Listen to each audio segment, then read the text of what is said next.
Assalamualaikum warahmatullahi wabarakatuh. Waalaikumsalam warahmatullahi wabarakatuh. Mohon izin Bapak, saya memperkenalkan diri. Nama saya Yudi Nugroho dari SMK Negeri 1 Ngawi. Di sini sebagai calon penggerak Angkatan 8 Kabupaten Ngawi. Ya. Dan ini minta izin, minta waktu untuk mewawancari Bapak. Nah, untuk yang pertama kali dimohon dengan hormat untuk Bapak bisa memperkenalkan diri. Silakan. Oke, terima kasih Mas Yudi. Saya nama Karno, jabatan Kepala Sekolah SDN Manggarjo 2, Kecamatan Ngawi, Kabupaten Ngawi. Terima kasih Pak Karno atas informasi yang diberikan. Iya. Untuk pertanyaan pertama untuk Pak Karno, Bapak selama di sini atau di SD Manggarjo 2 ini sudah berapa lama? Saya kalau di SDN Manggarjo 2 ini baru terhitung bulan. Saya kan dipindah ke sini itu baru bulan Februari. Di Februari, Maret, April, Mei, Juni, Juli, Agustus, September.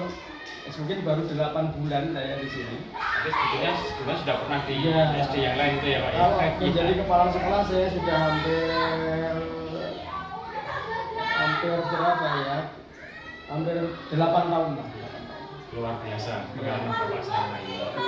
Nah, kemudian untuk pertanyaan berikutnya Pak, selama Bapak menjabat sebagai kepala sekolah, mohon informasi Pak, apakah pernah mengalami suatu kejadian secara dilema etika atau bukan moral Pak?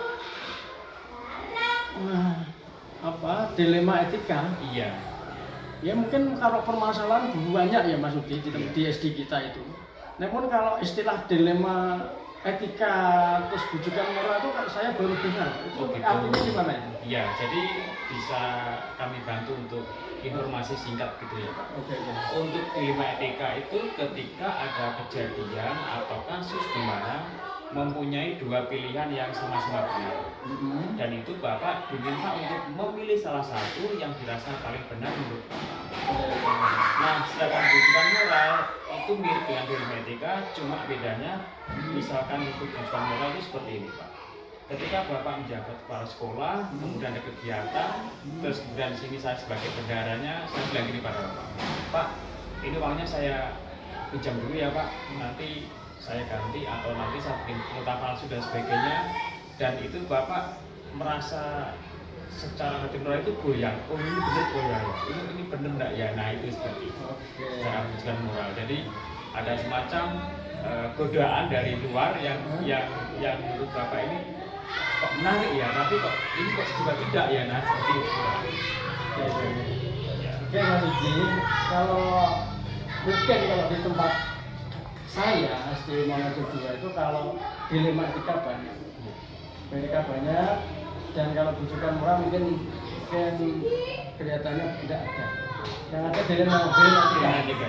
Jadi dua kejadian yang sama-sama benar dan kemudian Bapak diminta untuk memilih salah satu gitu ya Pak? Iya. Ada. Oke. Nah, terus kemudian Pak, apakah bisa diceritakan Pak salah satu contoh untuk dilema etika pada Bapak? Oke ya, bisa. Iya. Ini di sekolah saya memang ada 18 guru Mas. Iya.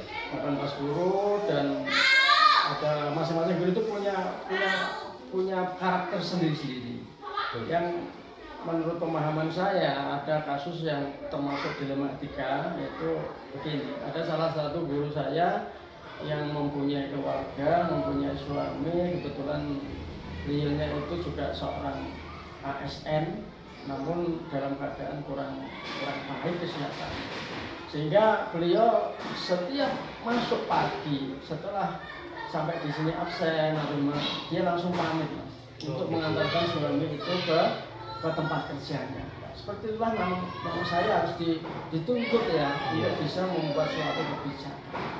Mungkin ini termasuk dilema etika ya Mas. Betul. Dan insya Allah saya juga memberi masukan atau mengambil kebijakan ya sudah, tetap karena itu juga penting mengantar suami, kemudian sekolah ini juga penting, maka dari itu monggo silakan nanti bekerja sama dengan bapak ibu guru yang lain.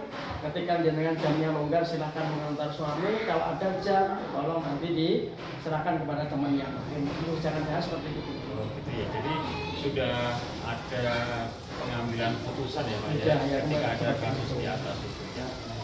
Nah kemudian Pak untuk langkah-langkah atau prosedur yang biasa Bapak alami selama ada dilema etika itu seperti apa? Atau langkah-langkah yang identifikasi? Langkah-langkah saya secara insiden kan setiap guru kadang-kadang punya dilema sendiri-sendiri. Dan alhamdulillah tanpa prosedur, tanpa perencanaan, ketika teman guru saya mempunyai sebuah dilema etika, itu secara langsung bisa saya ambil kebijakan dan tidak merugikan mereka dan tidak juga merugikan sekolahan gitu Pak. Jadi semuanya sama bisa jalan. Ya, semua jalan bagaimana. Nah kemudian hal-hal apa Pak yang selama ini menjadi tantangan Bapak dalam mengambil keputusan dalam kasus dilema etika yang tadi? Ya halangan saya ya memang kadang-kadang guru kami gitu banyak ya Mas ya. Sehingga ketika satu guru itu kami beri kebijakan yang seperti itu, mungkin Bapak Ibu guru yang lain merasa kurang setuju, itu ada yang seperti itu. Namun kan kita manusiawi, kepala sekolah bertanggung jawab, yang penting ke sekolah juga berjalan, kemudian kewajiban mereka untuk tanggung jawabnya keluarga juga berjalan. Kalau ada teman yang mungkin ada kurang setuju atau kurang enak ya nanti kita sampaikan secara keluarga pada mereka. Jadi sudah ada pembicaraan awal gitu ya, sampai nanti ke depan semuanya bisa memahami. Kemudian Pak untuk berikutnya, apakah Bapak memiliki waktu atau jadwal tertentu dalam menyelesaikan kasus dilema etika? Artinya apakah dalam hal ini Bapak langsung menyelesaikan di tempat, kemudian atau memiliki jadwal untuk menyelesaikan atau bagaimana?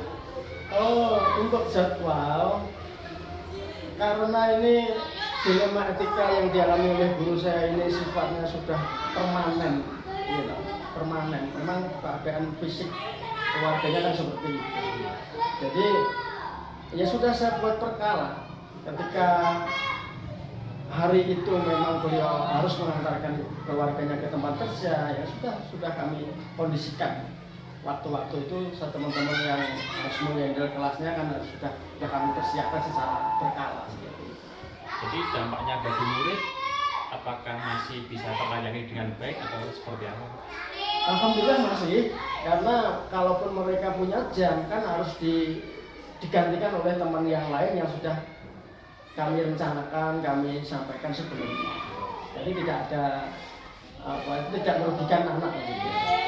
Jadi jam pembelajaran masih bisa berjalan, tidak ada jam kosong. Dan kemudian untuk Bapak Ibu guru yang rekan yang lain, ketika dimintai tolong untuk mengisi jam tersebut, ini respon beliau bagaimana? Ya, alhamdulillah mereka tidak ada masalah karena kebetulan yang kami tugaskan untuk menghandle kelas yang kosong tadi kan ada guru-guru sumban kami, ada guru-guru yang memang saat itu tidak ada jam. Kemudian pertanyaan berikutnya Pak. Iya. Adakah seseorang atau faktor yang mempermudah atau membantu Bapak dalam pengambilan keputusan dalam dilema etika ini? Iya banyak karena dilema etika yang ada di Mangun 2 ini sudah berjalan lama.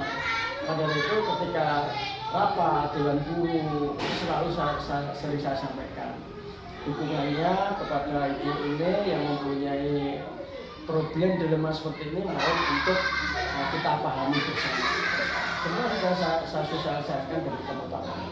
Dan semuanya tidak masalah ya, tidak masalah. Bisa memahami dan bisa memaklumi gitu ya. Bisa memaklumi. Iya.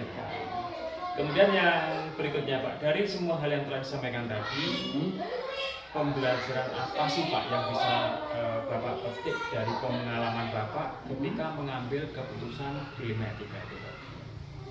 Itulah seninya Mas Uti. Seninya sebagai seorang kepala sekolah itu memang ketika bisa mengambil kebijakan sebuah permasalahan yang rumit seperti ini, dilema seperti ini, itu kalau saya senang saja, karena dengan saya bisa mengambil kebijakan yang pas untuk mereka, kemudian juga kebijakan yang pas untuk sekolahan, itu ketika bisa berjalan itu sebuah kebanggaan bagi saya selaku kepala sekolah.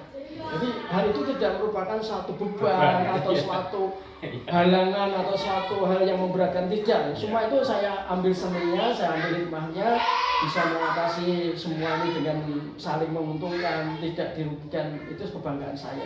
Ya, luar biasa pengalaman yang Pak ceritakan. Ini menjadi suatu semangat bagi kami, bagi teman-teman guru yang lain, untuk bisa mencontoh Bapak ketika ini menjadi suatu seni tersendiri dalam hal mengambil sikap atau kebijakan itu. Ya. Nah, ini kurang lebih seperti itu Pak yang bisa kami tanyakan.